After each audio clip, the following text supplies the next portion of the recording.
As the country switches over to electric vehicles, have you ever wondered what's going to happen to the thousands and thousands of service stations that dot corners from, the West Coast to the East Coast?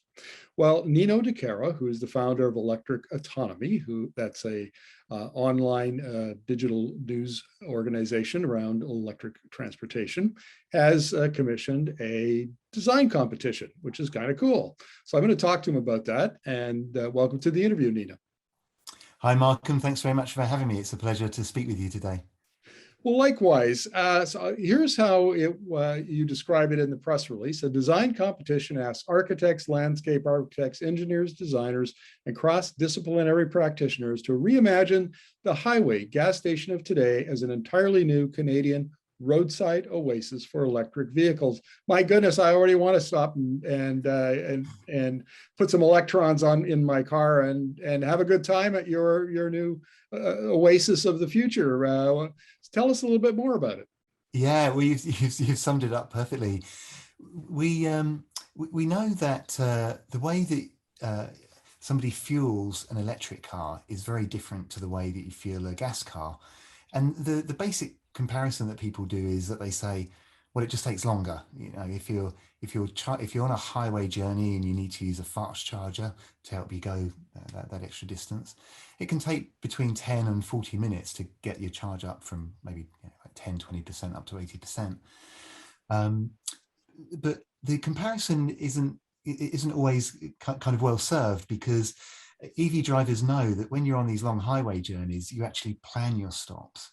And you make use of that time, go to the washroom, get a coffee, maybe take lunch, check the emails, that kind of thing. And yet, if you think about the way that our gas stations are currently designed, they really are designed for that kind of flow through, that fast fueling, go in, make a payment, and maybe grab a sandwich and a Coke and a coffee or something like that. And so if in the future we consider what a charging, what a kind of refueling station would look like if it only had electric vehicle chargers in it, instead of and there was no gas on this site at all. The fact that there's not gas involved means that you can have the cars parked in different locations. You could even have them indoors because there's no toxic fumes coming out the tailpipes. And in this centre, you could have a whole load of facilities that would enable people to use that time to shop, to relax, and to be productive. So if we've got somebody at a refueling station for 10 minutes or 40 minutes or an hour, depending on the size of their battery and what they need, then that envisions a whole new approach to this. So they could, watch a movie, they could have a meal, they could do a little shopping, more than just go in and grab some water and head back out on the road. Yeah, that's exactly it. And that's what we're encouraging architects and designers to reimagine. How would you like to, could we serve people this? Maybe you might want to get a massage. There might be some wellness activities that you might do. Our presenting partner of the competition is a company called Parkland, which is behind the fueling 1 in 6 gas stations in Canada.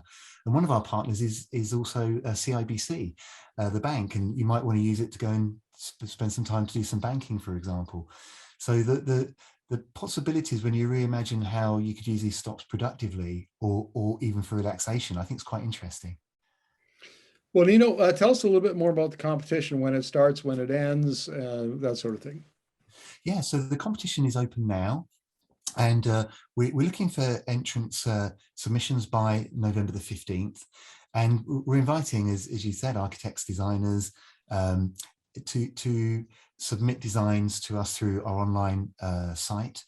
And those designs will be going to a jury made up of some really fantastic people. We've got some very talented and experienced and well-respected architects who are going to be judging the competition, as well as representatives of the EV drivers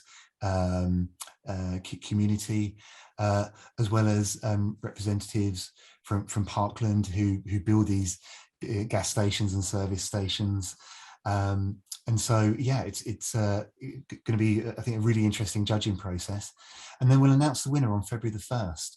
and we'll be launching a campaign to promote these winning designs and to share them really with the public, and to really help inspire people to see, wow, like it could be really cool the way these things can look, and also the functionality that you can, and the experience, the customer experience you can have with an all-electric station.